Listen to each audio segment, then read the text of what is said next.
Madeline. I'm 26 years old. I'm a grad student studying counseling psychology. I'm really into health, fitness, intentional living, and I make these YouTube videos, which is probably the most random part of my life. The fact that I have a YouTube channel.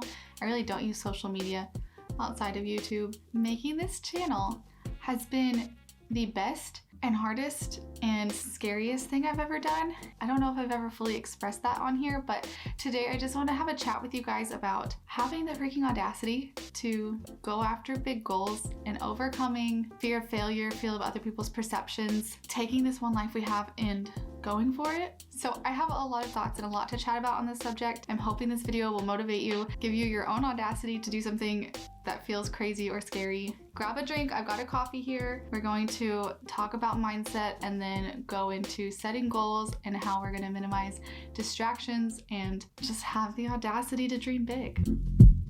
First, let's talk about mindset because that is truly everything. Call it affirmations, call it manifestation, call it prayer, call it meditation. Literally what you think and what you choose to perceive about the world is the reality that you live in. Yes, there are external factors. There are things that are happening that other people are doing, but how we choose to interpret and respond to events literally makes all the difference. Growing up, I was always really scared to be bad at something, like really, really scared. I did not play any sports after the age of like 10 because I didn't want to be bad at it in front of people. I didn't want to put myself out there. I just have a really strong history of holding myself back because I was just so scared that people would think that I was trying and failing. You know, it's like if you're too cool to try, then people won't think you're failing.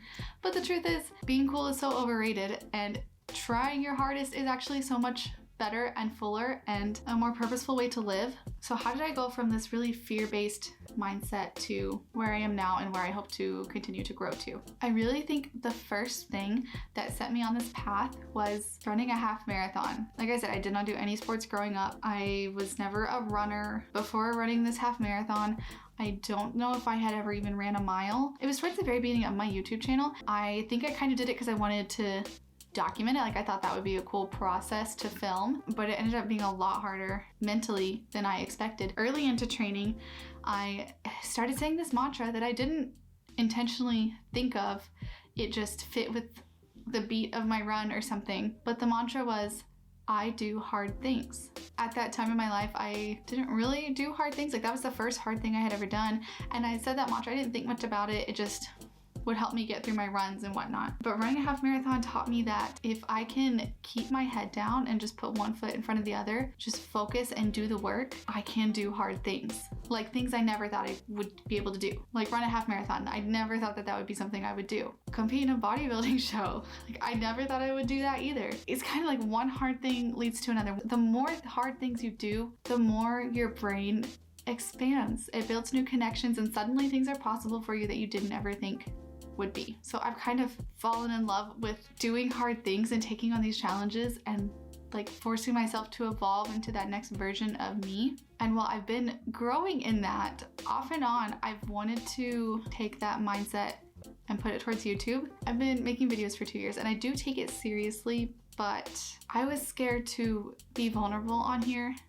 I still am. It's that thing where if people know that I'm trying and I'm trying really hard, but I fail, quote unquote, then that's scary, that's vulnerable. That's what I was trying to avoid. I'm realizing you don't get new results by doing the same old thing. So if I don't go at this as hard and as dedicated as I did with those physical challenges, nothing's gonna change. So here I am saying, this is my YouTube channel.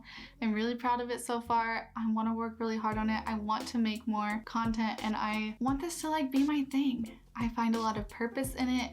When I get comments that something I've filmed has helped someone in some way, like it blows my mind and it's one of the best feelings. If I can inspire people to live more intentionally or peacefully or literally just take their mind off of their day while watching a video, that is my why. That is what I want to do. I'm going to set kind of a big scary goal for myself and I'm gonna tell you guys, even though that's really scary because external accountability is really important when setting new goals. My goal is to replace my income that I make. I work part-time at a coffee shop. And it's not a huge amount, but it feels like a huge amount. I want to replace that income with my YouTube money by the end of the year. So that's my big scary goal. If you have something that you've been wanting to do, but you're holding yourself back, I would highly encourage you to set that goal. Set a goal that is something in your mind that is a hard thing. Because once you do that, once you become the person who has done that, the opportunities are endless. I do want to be clear, I'm not talking about hustle culture or anything like that's going to create burnout. I am talking about very focused, intentional goal setting, but with that comes planning and building in times of rest. If you're not refilling yourself, taking breaks, you're not going to put out your best work. Let's move in to the actual goal setting steps. I'm going to do this right now as I talk through it with you guys. If you're wanting to set a big goal, grab a pen and paper or your computer or your phone or something and take some notes along with me. Okay, so I'm going to be setting mine up on Notion just because that's the software I like to use, but you can use Word, Google Docs, your phone notes, anything. Also, I'm calling mine Focus Scroll Fall just because I think that's fun. You can call it whatever. So step one is to find your focus. Pick an area of life that you would like to set this challenge or this goal in. Literally anything. It is your life. Pick one area of life that you really want to level up in. Now we're going to take some time to brainstorm and figure out goals for this. Just kind of free write. Give yourself like 5 minutes. Literally dream big. Do not edit yourself. Do not sell yourself short. Don't worry about any goal being too big. This is just imagining. Okay, ready? Brainstorm. Do it.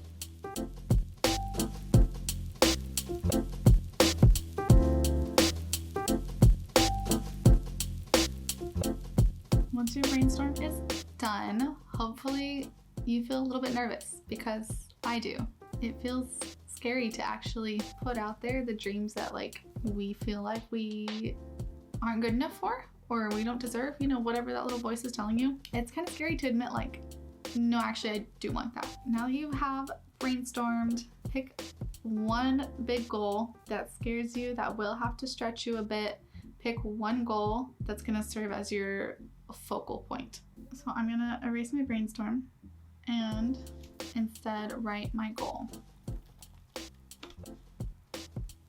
Below that, I'm going to list out some of my why statements. I think these are really important because like right now, I feel great. I'm excited, I'm motivated, I have ideas, I have coffee and I took a nap. I feel motivated, but that's not going to last. I'm going to have days where school is really long, I have a lot of homework, and I need to remember first and foremost why I want to do this. It's not just because, oh, it seemed like fun. There is like a bigger reason here. Write out as many reasons as you can. So now that we have some of our whys, and if you think of more, add them. These are going to be really important. After I get all this information on this page, I'm probably going to set it up differently, and I want this to be something I see all the time because like I said, I know I'm going to get tired and unmotivated and I'm going to need this reminder. Speaking of tired and unmotivated, next we're going to talk about potential distractions. So what are the things that take up your time? They can be really good things, but they can also be things that you're not intentionally choosing that are just eating away at your day. Basically ask yourself, why haven't you achieved this goal before? If this is something that you really, really want, you've probably wanted it for a while. So what has been stopping you so far? Go ahead and list out as many of those as you can. And it's important to be specific here because we're going to come back and make a plan for each one of these. I'll go ahead and share the big 4 distractions that came to my mind for me. First one is self-doubt. Like I said, I think I've held myself back a lot, and I realized I definitely have imposter syndrome when it comes to YouTube. Like I realized literally like a week or 2 ago that I always feel like people are accidentally subscribed to me or something. But yeah, I doubt myself. Why would anyone want to listen to me? I don't know there's nothing that I can say that someone else hasn't already said, but that's not the point. No one has said it exactly like I would. It's not from my perspective or whatever, you know. There's no such thing as an original thought, but that doesn't mean people's thoughts aren't important. Also feeling tired and unmotivated. School, which the distractions can still be good things. School is my top priority right now because I want to be a licensed counselor, so I need to do well in grad school. Even though I am making this big goal for YouTube and it is going to occupy a lot of my time and brain power, school is still very important. And lastly, cleaning / organization around the house. I feel like when I get busy with other things and I fall behind on like house chores, it really starts to bother me, and then I'll spend a lot of time cleaning the house instead of just keeping up with it as I go, which leads us to step 3, which is going to be to plan for these distractions. For each of these bullet points, I'm going to list out some tangible tactics that I'm going to use to not let these things stop me this time.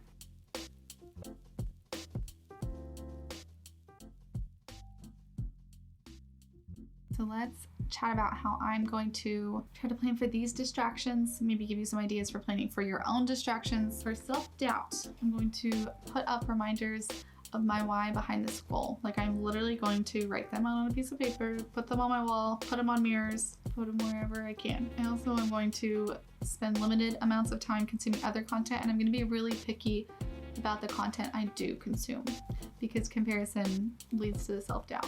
And I'm going to try to practice a why not mentality. If I feel like, why would anyone want to watch this video? Why not? Just try it. Like, what's the worst that'll happen? Why not? Bring some levity to it. Remind myself none of this is life or death. So why not? What is there to lose, really? Feeling tired and unmotivated. The first way I'm going to minimize this distraction is make 8 hours of sleep a minimum requirement. This is where I am not trying to give into hustle culture. I do not want my sleep to suffer, because then I will suffer, and I love sleep. I don't want that to happen. I do work like really early morning shifts right now, so I wake up at like 3 o'clock for work. The nights before a shift at work, I do not get 8 hours of sleep. So what that means is I'm going to take a nap that next day to get me to that 8 hours. What I do if I don't do that is I just like watch TV for an hour because I'm tired, but then I don't feel rested because I'm not sleeping.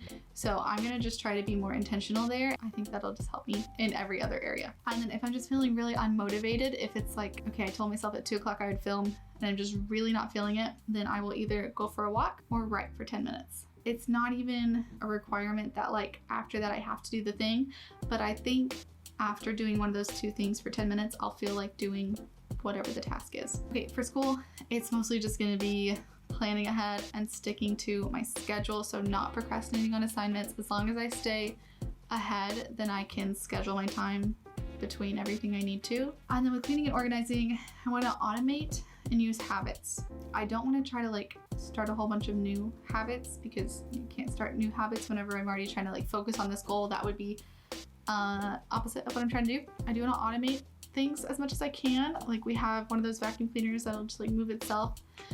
So that can take care of the floors. It's kind of more like I'm gonna set up some routines, which is my next bullet point, quick daily routines, where it's like every Monday I'll wipe down the bathrooms. Every Tuesday I'll do this. Something that is quick, easy, and then I don't have to spend like hours on the weekend cleaning when I could spend that time on YouTube stuff. And my last thing there is to minimize my wardrobe and belongings, because that will alleviate some choices, which will free up more brain space. Coffee break. We're moving into step 4, which is to break down the goal into action steps. I like to make these smaller goals the actual actions I will take, as opposed to the results of those actions, if that makes sense. So I'm not going to put like gain 300 subscribers, because if I see that on my to-do list, literally, how would I do that? But if I see post 2 videos, send out 2 collaboration invitations to brands, I can do that. That's an action step. The results are still important, so I do want to keep track of like subscriber count and AdSense and whatnot, but that's more of like my metric to show me how things are going, because that's a delayed metric. That's the results of the hard work I put in a month ago or 6 months ago, not today. I do want to keep an eye on those, obviously, but that's not my action step, if that makes sense. Also, the action steps are going to be small enough that I can complete them in 1 week. That way, when I like pull in that action step, it's something I can cross off by the end of the week. Now I am going to set a few action steps. Mine are probably going to be pretty repetitive, because it's going to be literally like post videos, reach out to brands. There is more stuff like content planning and whatnot. Pretty repetitive. It's not like I'm doing different things every single week. And that brings us to our last step, which is start today. No, really. What are you doing today? The motivation is not going to always be there. So when you do feel motivated, like I do today, take advantage of it. The actions I'm taking today is filming this video, and then I'm actually going to film a video about discipline right after this. Even if your first step today is a really small one, the most important thing is that you keep this unbroken streak of small steps on your way towards your goal. That is so much better than just an all or nothing mentality. Be careful, because planning actually does not equal a first step. All this work we did is kind of like the foundation. If you're like me and you love planning, it can feel really good and it's fun and exciting to plan, but then, at least for me, sometimes the planning is where it stops. Like, I will make beautiful plans and then not see them through. While planning feels like we're getting stuff done and it feels like exciting and I did something, that doesn't count. That is not a tangible step towards the goal. I hope you're feeling audacious, ready to take on a big goal. Sometimes you just wake up feeling motivated and you have to take advantage of that, because it's gonna go away. But as long as we are planned for all the distractions, the lack of motivation, we can do it. It's literally like running. You just keep your head down, focus on yourself, one foot in front of the other. If you just don't stop, you will get there. If you are setting any goals, let me know in the comments down below. That would absolutely make my day to hear what goal you're setting. That's gonna be it for today's video. Thank you so much for watching. I'll see you next time.